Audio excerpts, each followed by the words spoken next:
That's my intro. Thank you, thank you. I'm gonna move around, I'm gonna jump off the stage, I'm gonna do all kind of stuff. Is that okay? I'm gonna talk about design as a weapon. I believe that design could be used as a weapon to change the youth and give them a winning mindset. I believe in teaching design, graphic design, illustrations, photography, marketing, social media responsibility can not only reshape their mindset, but also support the community and raise some awareness. You may be asking yourself, how can deeply rooted problems in the community be solved with graphic design? See, part of the problem is that this is going through my research of starting an after-school program, and I've been teaching in the inner city for 4 years. This is Germany, Austin. I want to get some water, too. How's everybody feeling?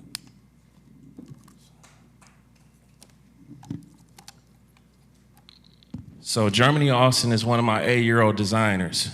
I'm from East Cleveland original, and I was teaching in the inner city 4 years ago. And what I love about this girl is she's very tenacious, 8 years old. And one of the things that I'm doing is that I'm showing them industry standard graphic design. So I'm not holding back any punches at all. I feel like if they're old enough to hold a mouse, they're old enough to design something. So I got a classroom full of kids. They're 8 years old, boys, girls. They're coming through the classroom, which is beautiful.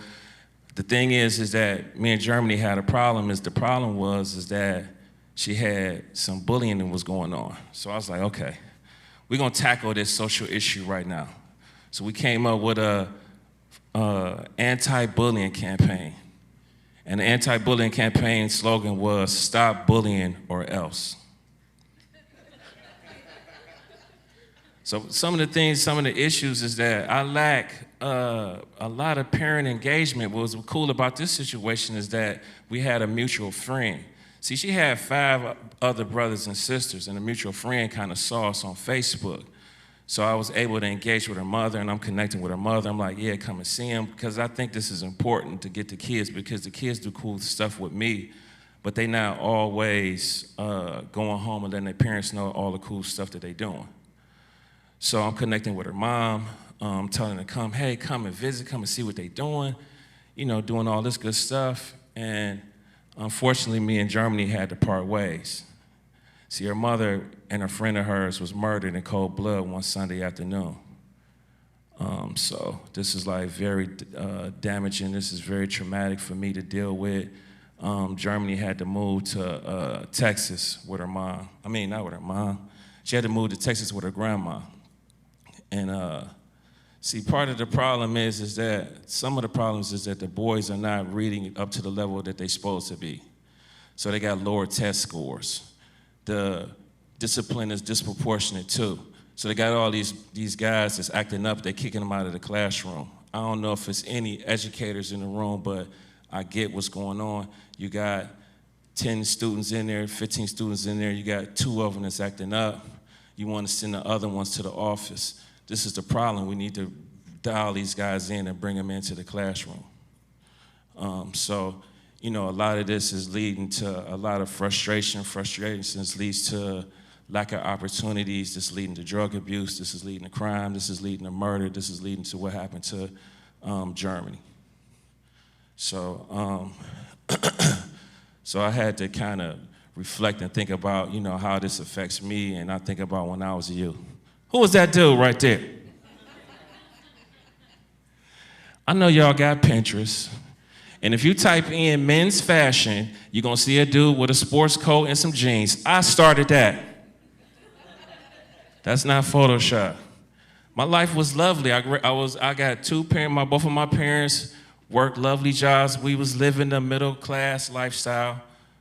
Small community, close-knit community. We had a peach tree in the backyard. Anybody got a peach tree in their yard? You do? Oh, that's awesome. When we got hungry, we didn't have to go in for lunch. We had everything at our disposal. So it was just lovely. I mean, I'm a 1970s baby too. Any 70s babies in here? Okay, don't be scared to raise your hand. So I'm 49. So 1970, we kind of coming from almost like the social movement of the 60s. So my father was able to get a good job at General Electric, and my mother was a bus driver as well. See, the thing was we was finally able to get a piece of the pie. So this is the middle class dream. So the whole thing behind my father and everybody in the community was to keep your head down low, do what you're told, get a job, retire, status quo, stuff like this. So everything was beautiful until I was institutionalized in the second grade. So I flunked the second grade, and that was very dramatic to me. It was not only that, I was humiliated, I was isolated, I was also mistreated by Miss Newman, who was my second grade teacher. She would take me out in the hallway, and she would shake me and stuff like that. So it was very difficult for me to even engage in class at this early age. I'm only in second grade. We're only doing ABCs and 1, 2, 3s. And it was only just not me, it was other people. See, we was Caledonia Cougars, and when I talked to the guys now, I found out that they was holding a lot of their cubs back. Guys was getting held back 2 years. So this is like not only putting you in a social class, but it's systematically prone to fail. So you're kind of socially impotent at a certain level because you can't really move on. That's kind of like part of the problems that was going on. But one of the good things is that even though I wasn't connected to the school system at this point, because I'm behind, I'm going through all of this, it's kind of difficult to deal with too when you think about it, because I think I probably would have been able to swallow it better if my parents would have pulled me to the side to tell me what was going on. I just flunked it, then they just sent me back down there again. You know what I'm saying? So I'm thinking that, psychologically, like school, you kind of trust in this system. You trust in these building of strangers to, take care of your kid. So that's deep too, ain't it? Y'all woke? So the lucky thing is that I had my comic book, so this is what my interest was, this is what my love was. We got to keep in mind, this was 1970, so it wasn't no Marvel movies yet. It wasn't no internet, this was the cream of the crop right here. So I was collecting my comic books, I was drawing them, I was kind of in love with that. My favorite is Daredevil, so Daredevil is Murdoch the lawyer and during the day, and then his true self. His superpowers is, Daredevil. So what's funny about it is that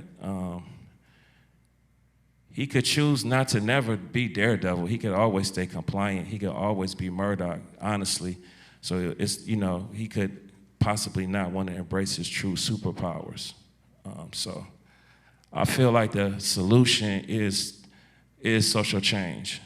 So I feel like ordinary people like me could be highly effective and help combating some of these problems that's going on in the community and not leave it up to the teacher. I think it's somebody like me with strong values and morals that can help combating some of this stuff.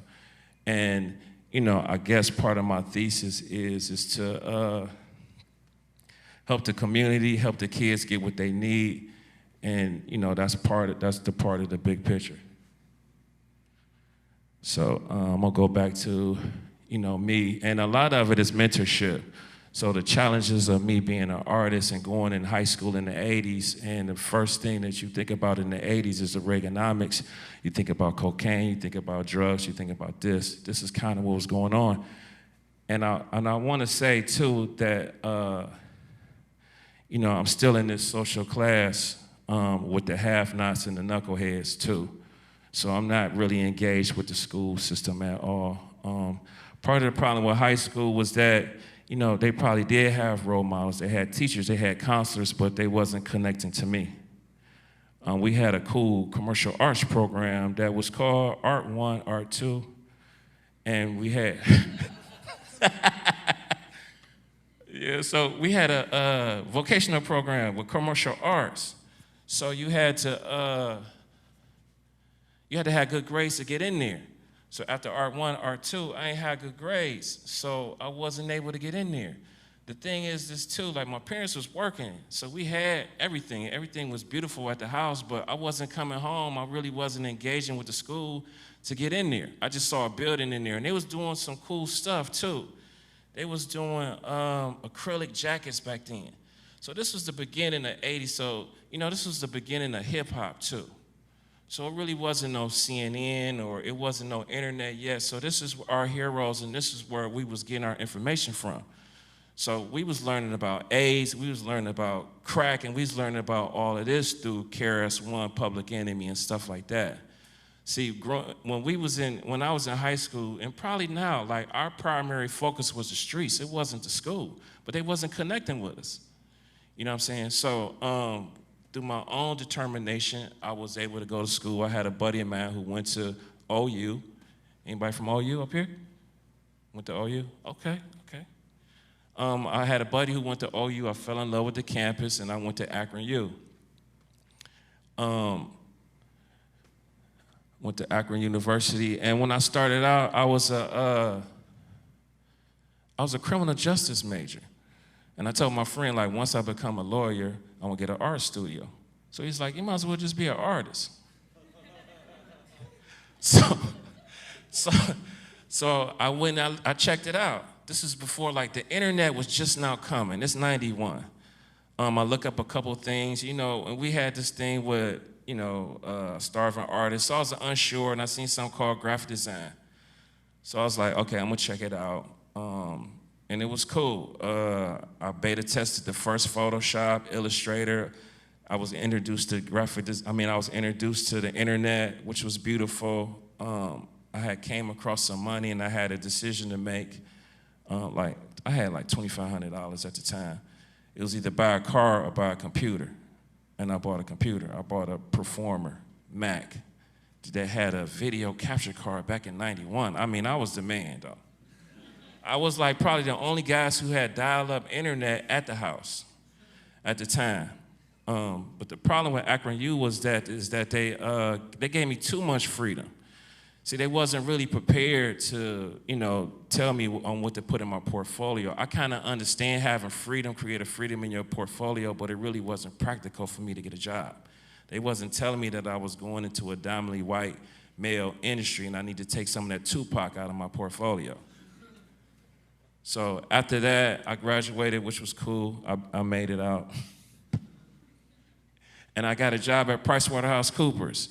At the time, it was Price Waterhouse, and they merged with Coopers and Lybrand. And I was on the 27th floor. I was wearing a suit every day. I hated it, and they hated me.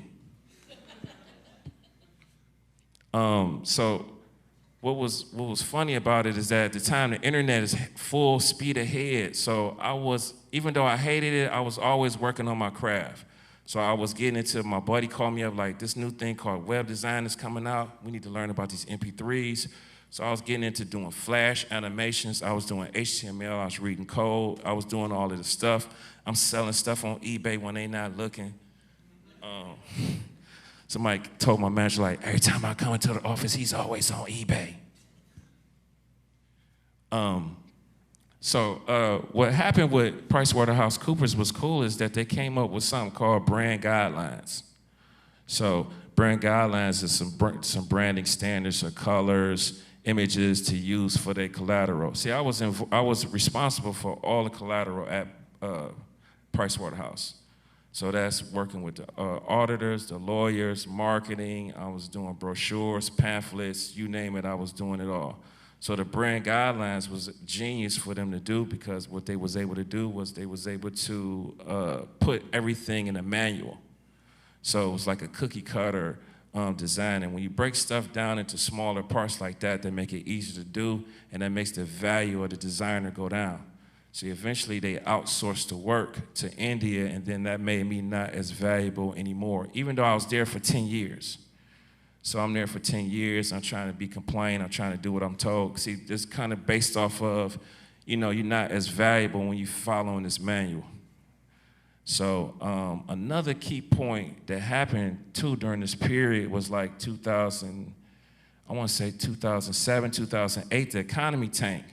See, my parents ain't really get me prepared for this to happen too. Right now hiring is beautiful and all of this stuff, but you never know what could happen to the economy, and are you ready for it to tank and what you're gonna do? And, and be ready to pivot from that. So I was out of work for 5 years. So it was a tough time because I had jumped a couple jobs. So I was working at Time Warner. I'm probably making the most money I ever made, because every time I jumped from Pricewaterhouse to Time Warner to the next job, I was making $10,000 jumps, which was cool. But then, the economy tanked, and then I was out of work. So what do I do now? It was just a tough time, and I had to, really try to find some work. The thing is that, I'm gonna go back to graduating in the late 90s as a designer, is that they really didn't work on us. They just kind of showed us how to make a portfolio. They really didn't tell us a lot about the business side. So, and that's about licensing your work and getting retention on your work. I was kind of on my own. See, along the way, it wasn't really no mentors. I'm gonna go back again because I missed the point. So the thing is, when I was talking about high school, I felt like somebody from commercial art should have been coming down to Art 1 and Art 2 to seek me out, to help me along the way. And then in corporate world too, I felt like somebody should have been coming down to kind of help, me and my companions out to figure our way through. So I was working here and there, but it was kind of not consistent enough. So I started volunteering at the Boys and Girls Club, and after probably a month, they hired me as our art instructor.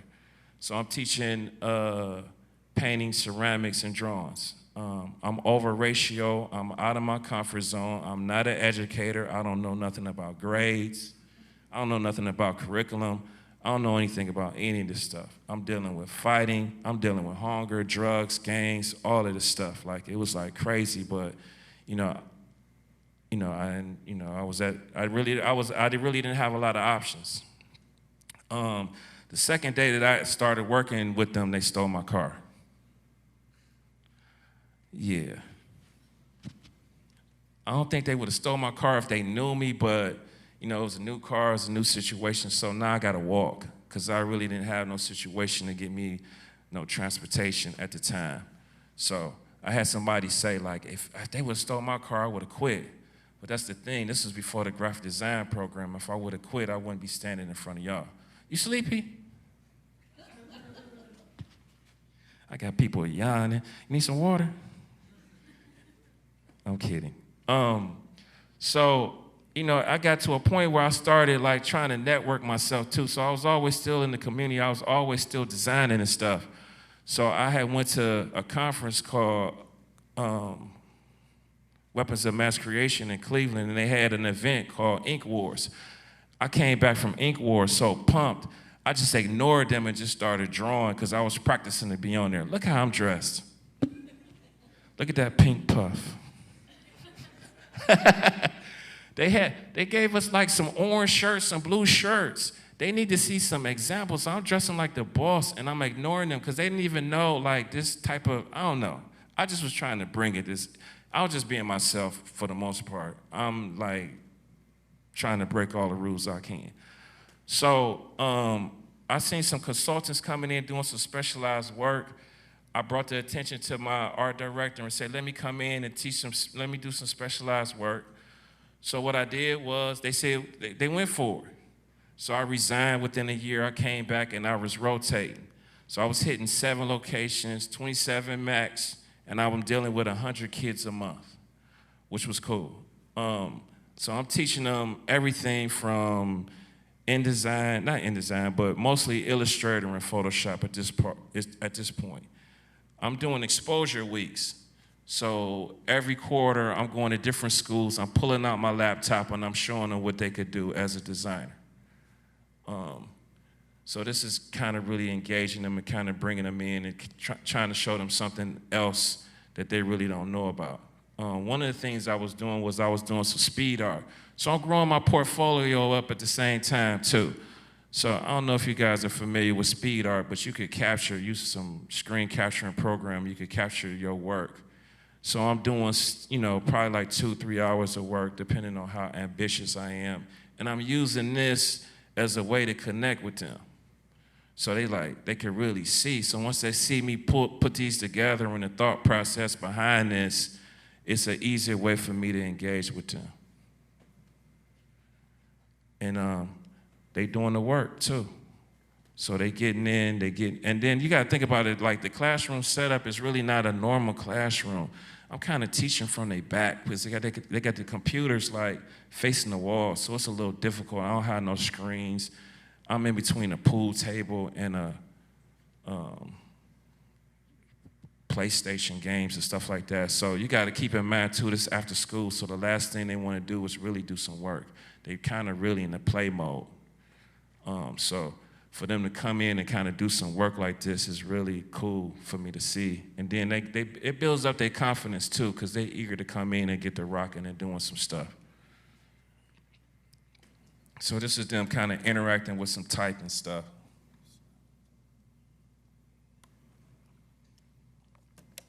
How's everybody? How's everybody? How's everybody? Anybody need anything?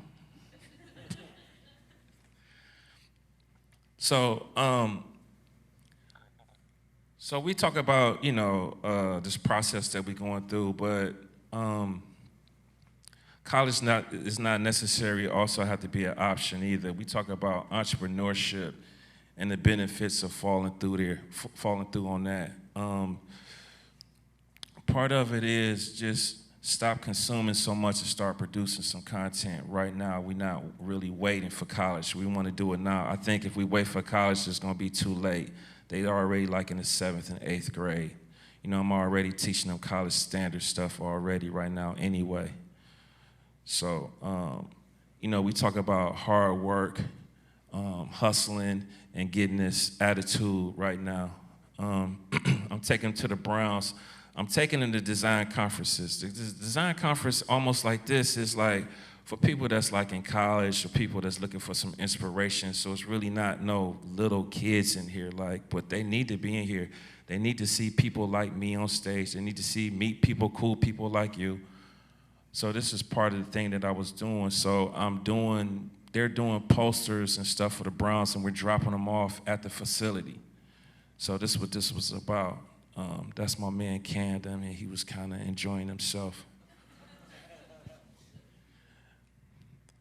Taking them to board meetings, just taking action and letting them know what needs to be done. Like, they so much in play mode. Like, I really think that the way things is going in the community, that there's really no time to wait. I mean, it's practical to do these things right now. So that's what we was doing. We was kind of doing some design thinking and strategies and getting them in the board meetings and getting them to be serious and do that stuff. This is more about, I was just taking them to participating and engaging. When I'm taking to the conferences, this is about networking. So I'm telling them, pull out your phone, find out who these guys are, tweet about what's going on, engage with these guys, get these guys your number now. So I'm trying to instill this in them right now. I think it don't just happen when you get grown. I think part of the thing is that a lot of kids think that they got to be grown to make money and they got to be grown to do these things, so they want to play all the time. Self-esteem and morals. This is building up their mindset. So one of the things that I'm doing is like, it's kind of sort of on the principles of design and layout, but it's all about mindset too. It's all about having a good attitude. It's all about being enthusiastic. It's all about being eager to jump out their bed and really do something with their life. I took them to the Cavaliers, and we did a full-blown design initiative with the Cavaliers web design and graphic design team. Nobody's really doing this. Look at my man DeAngelis on that table, bruh. That's a boss pose right there. When I saw that pose, I was like, he gonna be a boss. Look at them, they got it, and I love that. I love to see that. I love this. They got some bobbleheads. They got all of this stuff. Like, I took them to Highland Software. Highland Software is a content management facility in Cleveland. It's like the closest to Google that you can get. You know, they got sliding boards, they got all this stuff. They was even asking questions like, well, what do they do at work? So they're trying to figure out, they don't understand like what people are doing at work. So, you know, it's a good field trip for them to go to and to get to, you know, see actual people working. I wasn't in the office, I ain't do nothing. I ain't see an office till I was like 20 years old. I put them on the news. I put them in front of the camera. I'm trying to get them to start, you know, critical thinking and being able to jump in front of the camera and be able to do their thing. Talk about creating content. I'm gonna talk about that some more too. So one of the things is what I'm trying to turn them into is smart creators. See, Peter Drucker came up with coined a term called a knowledge worker. A knowledge worker was somebody who was only good at one thing. Eric Schmidt was involved with the hiring at Google, and he came up with something called smart creators. So what smart creators are is 4 things. It's deep technical knowledge, it's business savvy, it's having a creative flair, and it's a hands-on approach to getting stuff done. That's my son too. So deep technical knowledge is really getting deep into the software. So I had this young man right here come to me. He had some sketches in the book. We took those sketches and we turned them into vector characters. So this is the stuff that, you know, just give me the goosebumps, and, you know, I love seeing this. So we going over examples of the work. So I'm pulling up stuff. I mean, like when I was coming up, we didn't have Google. I couldn't just pull up clouds and pull up lightning and pull up. I had to go to the library and get this stuff.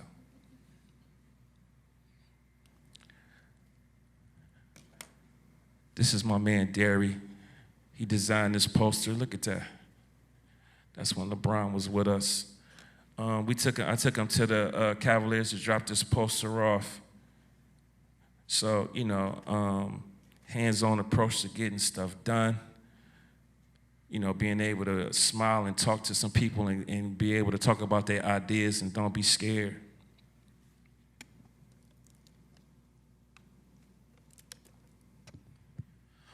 I also got some young photographers that I hang out with. They almost like my nephews because I'm cool with their parents. So we go, and this like keeps me young too. So these guys is like some dope photographers, and they follow me around. I follow them, and I'm jumping fences. I'm doing all of this stuff. It makes me feel young again. Did I say that already?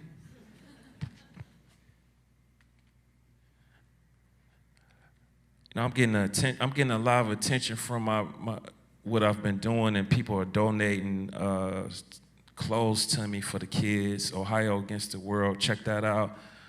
My man had gave me a bunch of clothes, and I was dropping them off and engaging with them. So, and I told him to tag him and do all of this stuff. I want to talk about another concept, Acre Full of Diamonds. It was an African guy, and he was in search of some diamonds, and he was frustrated trying to find those diamonds, and he ended up committing suicide. And somebody else got his land, and this is a true story too. Somebody else got his land, and lo and behold, he was already living on an acre of diamonds. See, part of the problem was that he didn't do enough research to see what diamonds look like in their raw state, and he also didn't research and look on his land as well. So that's kind of what's going on with me when the kids are walking past these computers all the time, or even when I'm talking to them, because I'm losing a lot of them. They're not engaging all the time, or they moving, or I don't have like the support that I should be getting. So I think part of the big picture is that I want everybody to take a more responsible role and come and, you know, give back and come and see how you can help, because this problem it affects all of us too. So a couple things that I started doing. What I basically did was I started videotaping my class. So I kind of turned myself into a personal brand. I got a YouTube channel. Everything is Please add me and subscribe. I was gonna say that for last, but jayworking, that's my handle. So the thing is when I started recording my class, I kind of saw, I was kind of just recording my class just to see my teaching style, but I could kind of see that I was doing more than just teaching them the principles of design. I was teaching them about morals and values and things like that. So I was using the social networks to distribute this content, and I just wanted to be an example for them to create content around what they're doing. I think that's the most important thing. I think that, the days of getting a job just with a resume and some bullet points, those days is over. I think they want to see some type of content. I think everybody in here should know that. Either it's going to be some writing, some video, podcasts, or possibly all three. I don't have a teaching license, but I'm teaching in all the inner city schools. So I'm using these videos as leverage to get into other schools. So I'm kind of coming in recommended. I've been on probably like 10 or 15 podcasts. So my website, I'm using my website as a hub to distribute all of this content. And the videos is what I'm doing is doing a vlog like every Saturday, and I kind of cut that vlog up into little smaller commercials, and I'm distributing those videos into smaller chunks on the other social networks. I'm really trying to shake up and disrupt LinkedIn. I think LinkedIn isn't utilized like it should be, so I'm putting a lot of content on there as well. Okay, keep it moving. 4 stages of competence. This is kind of some of the practices of what I'm doing, kind of something to think about. The first stage is incompetent and unconscious. So this is basically you don't know what you don't know. Second stage would be incompetent but conscious. So you kind of know about it, but you just don't know how to do it. So the first stage is like I'm trying to wake them up. They don't know that if you don't know that you're in a prison, you don't even know that they break out of it. The third stage would be conscious competence. So you can do something, but you have a little difficulty doing it. Like you playing the piano and you kind of got to think like, where's that key at to do that? Because you kind of know it some. But the final stage and the stage that I'm trying to get them to and I'm trying to get myself on certain levels is subconscious consciousness. So this is just like muscle memory. You could do it without thinking. So I'm trying to get them trying to wake them up and get them some awareness of that you could be a designer, that you could be cool. So I'm preaching this to them in class. Another thing that I'm trying to get them to understand is about this concept, the well, the spark, and the will. So the well is like a well, right? The well is like your brain, almost like this container. So the more content that you bring in, the deeper your well is. So the more things that you read about, the deeper your well is. So if you have a shallow well, you're never going to have a spark. See, the spark is the idea. The shallower your well is, the less you're going to have a spark. So I'm trying to inform them about Airbnb. I'm trying to inform them about Uber and things like this so they could disrupt. See, they're the future. These are the only people that's going to, these are the guys who's going to do the next best thing. If they don't have the information that they need, they never going to have the spark. But we can have the spark all day long if we don't have the will. The will is the execution. So, my man in the front with the green. I like that beard, man. It look very cool, man. You outshining me up here right now. You could always tell a designer, can't you? I'm gonna talk about Elijah. Elijah is one of my students, Latino, very excellent individual. One of the problems with Elijah is he can't read. So he's using Google to search terms, and I'm kind of working with him with it, but, I'm basically I'm just a designer teaching him what to do. But he's going above and beyond, and it's like, he's the underdog, kind of reminds me of myself, and I love seeing the stuff that he's doing because he's like, a lot of the students, they come in, I don't know if they're really interested in coming in, but, I give them 2 or 3 steps. they'll kind of go through the steps and then they run off. Well, Elijah, he just goes and does like 7 more steps. So when I see this, I can really see a lot of the designers doing this, and I can really pick them out. And I just encourage him to keep doing what he's doing, and I let the teachers know that he's my top designer too. I started something called, I didn't start something, but I got with a lot of my designer buddies, and we did something called Spark 216. And Spark 216 is almost like a digital science fair. And what we did is we all got together and we had 6 disciplines. And this is non-tech, so we had 6 tables. And we kind of rotated some kids almost like on a whole Saturday evening. We had an illustrator table, we had an architect table, we had a drawing table, a photography table, and we had like 2 professionals per table. I had people from the Browns, I had architects coming in, and this is all about awareness. We had a parent piece too, so we was able to give some parents some collaterals on. I had a book from AGI that had the salaries of the designers, copywriters, you name it. So it's really engaging the parents too and letting them know what's going on and just giving them a bird's eye view of helping them out. Ain't that cool?